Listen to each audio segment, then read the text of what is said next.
Doctor soya Joseph Congress പ്രതിനിധി നമ്മോടൊപ്പം ചേരുകയാണ്. ഡോക്ടർ സോയ കേൾക്കുന്നുണ്ടോ? കേൾക്കാം പറയൂ. ഓക്കെ, എനിക്ക് ആദ്യം തന്നെ ഒരു പ്രതികരണത്തിലൂടെ നമ്മുടെ ഈ ചർച്ചയിലേക്ക് പോകാമെന്ന് തോന്നുന്നു. അത് ടി.പി. രാമകൃഷ്ണൻ LDF കൺവീനറുടെ പ്രതികരണത്തിൻ്റെ രണ്ട് പ്രസക്തമായ ഭാഗങ്ങൾ മാത്രമാണ്. അതിൻ്റെ പ്രതികരണമായിരിക്കണം ഈ ചർച്ചയ്ക്ക് ഒരു കുറെ കൂടി കാതലാവുക എന്ന് എനിക്ക് തോന്നുന്നത് കൊണ്ടാണ്. ആദ്യം ആഹ്ലാദ പ്രകടനവുമായി, അതായത് മാങ്കൂട്ടത്തിലിൻ്റെ വിജയത്തിന് ആഹ്ലാദ പ്രകടനവുമായി എത്തിയത് SDPI ആണ്. മറ്റൊരു പ്രധാന വിഷയം കൂടി അദ്ദേഹം പറയുന്നത്, കേരളത്തിലുടനീളം SDPI ജമാഅത്തെ ഇസ്ലാമി സഖ്യം ശക്തിപ്പെടുന്നു. താങ്കളുടെ പാർട്ടിയുടെ വിജയത്തിൽ ഇത് എത്ര കണ്ട് വസ്തുതയാണ്? പാലക്കാട് നിയോജക മണ്ഡലത്തെ സംബന്ധിച്ച് രാഹുൽ മാങ്കൂട്ടത്തിലിന്റെ വിജയം അങ്ങേയറ്റം തിളക്കമുള്ള ഒന്നാണ്. കാരണം BJPയെ സംബന്ധിച്ച്, കേരളത്തിലെ സംഘപരിവാറിനെ സംബന്ധിച്ചൊക്കെ വലിയ അസ്വസ്ഥതയുണ്ടാക്കുന്ന ഒരു വിജയം കൂടിയാണ് അതെന്ന് പറഞ്ഞു വെക്കേണ്ടതില്ലല്ലോ. കാരണം എത്രയധികം പറയുമ്പോഴും മുനിസിപ്പാലിറ്റിയുടെ ഒരു വലിയ എഡ്ജിനെ പറ്റി അവർ സംസാരിക്കുന്നു. അവരുണ്ടാക്കിയെടുക്കുന്ന അവർക്ക് മുൻതൂക്കം ലഭിക്കുന്ന കുറെ കാര്യങ്ങളെ പറ്റി അവർ തെരഞ്ഞെടുപ്പിന്റെ സമയത്തൊക്കെ സംസാരിച്ചു. അവർക്ക് ചെയ്യാൻ കഴിയുന്നത് ഒരുമിച്ച് നിന്നുകൊണ്ട്, കമ്മ്യൂണിസ്റ്റ് ജനതാ പാർട്ടി എന്ന നിലയിൽ അവർക്ക് ഒരുമിച്ച് ചെയ്യാൻ കഴിയുന്ന പല കള്ളപ്രചരണങ്ങളും കുപ്രചരണങ്ങളും നടത്തി. പക്ഷെ ഇതിനെല്ലാം അതിജീവിച്ചുകൊണ്ട് പാലക്കാടിന്റെ മതേതര മനസ്സ് വളരെ കൃത്യമായി തന്നെ രാഹുൽ മാങ്കൂട്ടത്തിലിനെയും UDFനെയും വിജയിപ്പിക്കണമെന്നുള്ള കൃത്യമായ തീരുമാനമെടുത്ത് മുന്നോട്ട് പോയിട്ടുള്ള ഒരു സാഹചര്യമാണ്.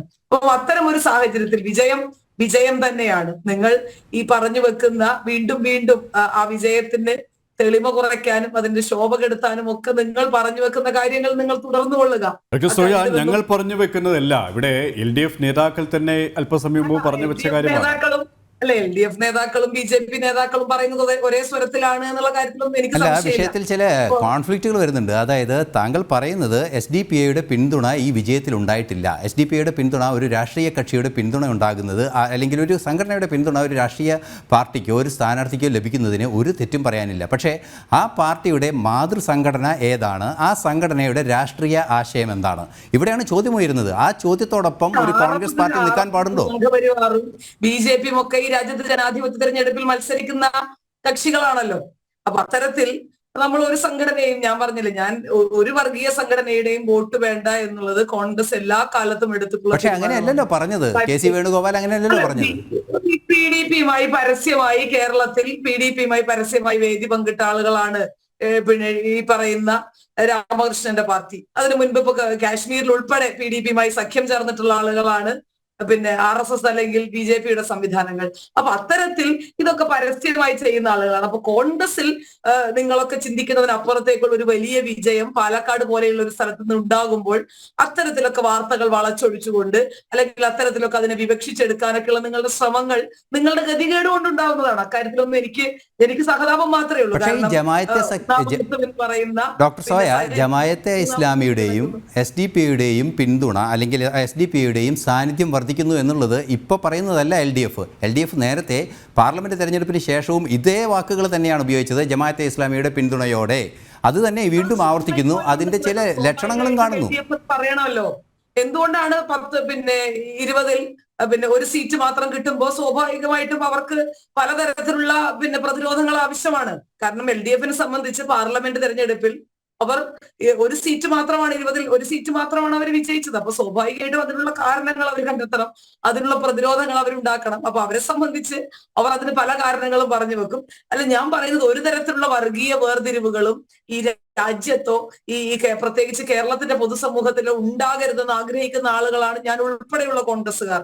അത് ഭൂരിപക്ഷ വർഗീയതയാണെങ്കിലും, അത് ന്യൂനപക്ഷ വർഗീയതയാണെങ്കിലും, അത് ഏതു തരത്തിലുള്ള ഭിന്നിപ്പാണെങ്കിലും, ചെറിയ തരത്തിലുള്ള മനുഷ്യർക്കിടയിലുള്ള കാഫിർ സ്ക്രീൻഷോട്ട് ഉൾപ്പെടെയുള്ള കാര്യങ്ങൾ, മനുഷ്യർക്കിടയിൽ ഭിന്നത പരത്തിക്കൊണ്ടാകരുത് നിങ്ങളുടെ രാഷ്ട്രീയം എന്ന് പൂർണ്ണ ബോധ്യമുള്ള. ഈ ഷാഫി പറമ്പിലും പറഞ്ഞൊരു കാര്യമുണ്ട്, ഈ വടകരയിലെ കാഫിർ ഷോട്ട ഇവിടെ പരസ്യത്തിൻ്റെ രീതിയിലുള്ള ആ ഒരു വർഗീയ ചേർത്തിരിവ് സൃഷ്ടിക്കാനുള്ള ശ്രമം, ഇതൊക്കെയും ഇടതുപക്ഷത്തിന് തന്നെ തിരിച്ചടിയായിട്ടുണ്ട് എന്ന് അദ്ദേഹം പറഞ്ഞു വെച്ചിട്ടുണ്ട്. അതൊരു യാഥാർത്ഥ്യമാണ്. ഒരു ഭരണവിരുദ്ധ വികാരം, അല്ലെങ്കിൽ ഭരണത്തിൻ്റെ കീഴിൽ നടക്കുന്ന ഇത്തരത്തിലുള്ള ചെയ്തികൾ, അതൊക്കെയും LDFന് തന്നെ തിരിച്ചടിയാവുകയാണല്ലേ? തീർച്ചയായും ഞാൻ പറയുന്നത് ഇപ്പം കാഫിർ സ്ക്രീൻഷോട്ടിന്റെ കാര്യം പറഞ്ഞതുപോലെ സത്യത്തിൽ സന്ദീപ് വാര്യർ വിട്ടുപോയത് പിന്നെ കമ്മ്യൂണിസ്റ്റ് പാർട്ടിയാണോ എന്ന് സംശയം തോന്നുന്ന തരത്തിലായിരുന്നു ആ പോസ്റ്റർ ഇറങ്ങിയത്. കാരണം അത്രയേറെ കാരണം പണം മുടക്കിയത് CPM ആണ് എന്നാണ് ഞാൻ ചിന്തിക്കുന്നത്. പിന്നെ LDFന്റെ തെരഞ്ഞെടുപ്പ് പ്രചാരണവുമായി ബന്ധപ്പെട്ടിട്ടാണ് പത്രത്തിൽ അങ്ങനെ ഒരു പരസ്യം വന്നത്. പക്ഷെ ആ പരസ്യം യഥാർത്ഥത്തിൽ BJPക്ക് വേണ്ടിയാണ് ചെയ്തതെങ്കിലും അതിന്റെ ഗുണം ലഭിച്ചത് കോൺഗ്രസിനാണ് എന്നുള്ള കാര്യത്തിൽ സംശയമില്ലല്ലോ. ഭരണവിരുദ്ധ വികാരം എന്ന് പറയുമ്പോൾ പലതരത്തിലുള്ള ആന്റി ഇൻക്യുബൻസി വർക്ക് ചെയ്യുന്നുണ്ട്. അത് പിന്നെ സർക്കാർ എന്ന് പറയുന്നത് സംസ്ഥാന സർക്കാരിനെതിരെയുള്ള ഭരണവിരുദ്ധ വികാരമുണ്ട്. മുനിസിപ്പാലിറ്റി ഉൾപ്പെടെയുള്ള പ്രദേശങ്ങളിൽ ഞാൻ തെരഞ്ഞെടുപ്പ് പ്രചാരണവുമായി ബന്ധപ്പെട്ട് അവിടെ കുറെ ദിവസങ്ങൾ ചെലവഴിച്ച ഒരാളാണ്. ആ മുനിസിപ്പാലിറ്റിയുടെ ഭരണവുമായി ബന്ധപ്പെട്ട് വലിയ അഴിമതികൾ, വലിയ പിന്നെ അപകടകരമായിട്ടുള്ള വലിയ പിടിപ്പുകേടുകൾ ആ മുനിസിപ്പാലിറ്റിയെ സംബന്ധിച്ചിട്ടുണ്ട്. അപ്പോ കേരളത്തിലെ പിന്നെ BJP വലിയ ആഘോഷിക്കപ്പെടുന്ന ഒരു മുനിസിപ്പാലിറ്റി ഭരണം പോലും പിന്നെ ഏറ്റവും മെനയായി അല്ലെങ്കിൽ വൃത്തിയായി കൊണ്ടുപോകാൻ കഴിവില്ലാത്ത ആളുകളാണ് അവിടെ മുനിസിപ്പാലിറ്റി ഭരിക്കുന്നത് എന്നുള്ള ബോധ്യം അവിടുത്തെ മനുഷ്യർക്കുണ്ട്. അപ്പോ ആന്റി ഇൻക്യുബൻസി വർക്ക് ചെയ്യുന്നത് പലതരത്തിലാണ്. അത് പിന്നെ സംസ്ഥാന സർക്കാരിനെതിരെയുണ്ട്, കേന്ദ്ര സർക്കാരിനെതിരെയുണ്ട്. അവിടെ നിലനിൽക്കുന്ന മുനിസിപ്പാലിറ്റി എന്ന് പറയുന്നത് ഏകദേശം അവിടുത്തെ 60% ഈ നിയോജക മണ്ഡലത്തിലെ വോട്ട് കൈയാളുന്നത് മുനിസിപ്പാലിറ്റിയിൽ നിന്നാണ്. അപ്പൊ അത്തരത്തിലൊക്കെയുള്ള ഭരണവിരുദ്ധ വികാരം പ്രവർത്തിച്ചിട്ടുണ്ട് എന്നുള്ള കാര്യത്തിൽ സംശയം വേണ്ട. അപ്പൊ ഇതിന്റെയൊക്കെ ഒരു ആകത്തുകയാണ്. അതിനപ്പുറത്തേക്ക് പാലക്കാടിലെ മനുഷ്യർ ഈ പറയുന്ന എല്ലാ കള്ളപ്രചരണങ്ങൾക്കും ഒടുവിൽ എന്താണ് ശരി എന്ന് തിരിച്ചറിഞ്ഞ, അല്ലെങ്കിൽ ഇത്രയും നാളിൽ 10-35 ദിവസം അവർ നടത്തിയ തെരഞ്ഞെടുപ്പുമായി ബന്ധപ്പെട്ട് മാത്രം നടത്തിയിട്ടുള്ള കുപ്രചരണങ്ങളുടെ ഏറ്റവും പോസിറ്റീവായിട്ടൊരു വശത്തെ മാത്രം ഉൾക്കൊണ്ട ഒരു ജനത അതിനെ ഏറ്റവും പോസിറ്റീവായി മനസ്സിലാക്കുകയും അതിന് ഏറ്റവും പോസിറ്റീവായിട്ടുള്ള ഒരു വോട്ട് രേഖപ്പെടുത്തുകയും ചെയ്യാണ്. BJPയെ സംബന്ധിച്ചും വലിയ തിരിച്ചടി തന്നെയാണ്. സരിൻ അല്ലെങ്കിൽ LDFനെ സംബന്ധിച്ച് അവർ 3-ാം സ്ഥാനത്ത് തന്നെയായിരുന്നു. സരിനെ നിർത്തിയതോടുകൂടെ ആ 3-ാം സ്ഥാനം അവർ ഉറപ്പിച്ചു എന്ന് നമ്മൾ മുൻപും ആവർത്തിച്ചിട്ടുള്ള കാര്യമാണ്. BJPയെ സംബന്ധിച്ച് അവർക്ക് കയറി വരാവുന്ന ഒരു എഡ്ജ് ഉണ്ടെന്ന് അവർ നിരന്തരം അവകാശപ്പെട്ടിരുന്നു.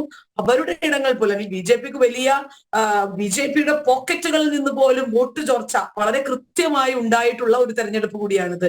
അപ്പോ പിന്നെ എല്ലാ തവണയും തെരഞ്ഞെടുപ്പ് ചർച്ചകൾ നടക്കുമ്പോൾ അവർ പറഞ്ഞു വെച്ചിരുന്നത് ക്രമാനുഗതമായിട്ടുള്ള ഒരു വളർച്ച ഉണ്ടാകുന്നു എന്നുള്ളത്.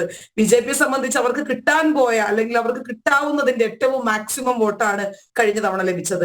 ആ കണക്ക് വെച്ച് മുന്നോട്ട് പരിശോധിക്കുന്നതിൽ യാതൊരു അർത്ഥവുമില്ല. ഞാൻ ഫാക്ച്വൽ ആയിട്ടാണ് കാര്യങ്ങൾ പറയുന്നത്. അതിന്റെ പരമാവധി വോട്ടാണ് കഴിഞ്ഞ തവണ ലഭിച്ചത്. അതിനപ്പുറത്തേക്ക് BJPയുടെ സ്ഥാനാർത്ഥി ഉൾപ്പെടെയുള്ള ആളുകൾക്കെതിരെയുള്ള കൃത്യമായിട്ടുള്ള ആരോപണങ്ങൾ പാലക്കാട് നിയോജക മണ്ഡലത്തിന്റെ പരിസരങ്ങളിൽ വളരെ കൃത്യമായി ആളുകൾ ഇവിടെ താങ്കൾ പറഞ്ഞതുപോലെ തന്നെ BJP 2ാം സ്ഥാനത്താണ് എത്തിയിരിക്കുന്നത്. ഈ ശ്രീധരൻ നേടിയ വോട്ടുകൾ, C കൃഷ്ണകുമാർ നേടിയ വോട്ടുകൾ, അത് BJP നേതൃത്വം തന്നെ പറഞ്ഞു കഴിഞ്ഞു. കൃത്യമായ രീതിയിൽ എവിടെയെങ്കിലും വോട്ട് ചോർച്ച ഉണ്ടായിട്ടുണ്ടെങ്കിൽ പരിശോധിക്കും, തിരുത്തലുകൾ വരുത്തും. അതേസമയം തന്നെ വോട്ട് BJP കോട്ടകളിൽ ഒരിക്കലും വിള്ളൽ ഉണ്ടായിട്ടില്ല എന്നുള്ള യാഥാർത്ഥ്യം കൂടിയുണ്ട്. ചില പരിശോധനകൾ അത് നേതൃത്വം തീർച്ചയായും നടത്തും എന്നുള്ള കാര്യവും വ്യക്തമാക്കിയിട്ടുണ്ട്. നമുക്ക് അതിലേക്കൊക്കെ മടങ്ങിയെത്താം.